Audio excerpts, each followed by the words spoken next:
cropping up. Some we have discussed so far, but some that I'd like us to venture into right now. And the last lady talks about a unity, sort of. Even the first gentleman talking about Maraga should be legal advisor of Matiang'i. This seemingly showing that both of them should work together in you know, you as a legal advisor, I as a presidential advisor. I'll start with you on this one. Can both of them work together? If so, what kind of effect will that have even in this region and in the country at large? Well, as far as I see it, the more the merrier. Anybody in Kenya who's qualified to run for president, come out.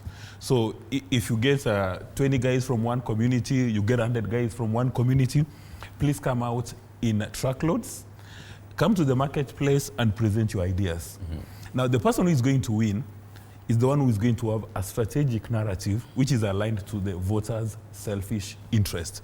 So like what the leader suggested there, in my view, that is a complete waste of time. She has no capacity to say that go sit down and unite. I mean, is this a seat reserved for the community? Then you give us one candidate? No. I mean, it only happens during the election of the Pope, where the cardinals go to a room and they're told, you give us a name, you're not going to come out. So anybody who's qualified, let Kenyans be spoiled for choice so that we can look at all the candidates. We look up at the lineup, then we say, this is the best matrix. And then Ishmael has, with alacrity, has suggested that President Ruto is going to lose South Nyanza. It's very early in the day, and I fear that his crystal ball is probably broken. It's very early in the day to just start saying that this region is going to bolt, this region is going to bolt.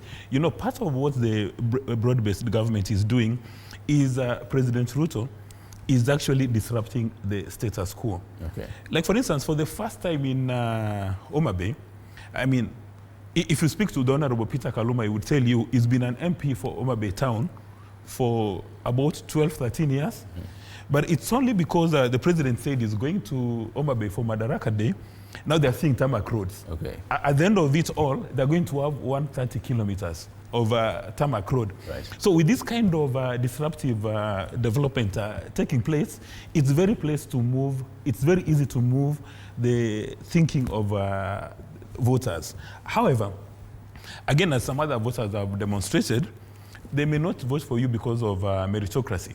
You've got so many members of the National Assembly who've gone the extra mile to deliver amazing results in their constituencies or in the elective areas.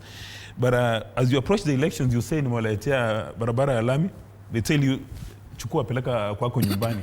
That is why you need to study the psychology of the Kenyan voter. Like, for instance, when you approach the 2027 election, a good politician will seek to understand what are the core issues that are making people have sleepless nights. Right. You know, you look at the demography, you don't even need to align or appreciate what the people want. You just develop a clever messaging. Right. That is why this election, as we said, is going to be won on data and messaging. Right. Now, you know what my brother is saying, just if I may respond to that.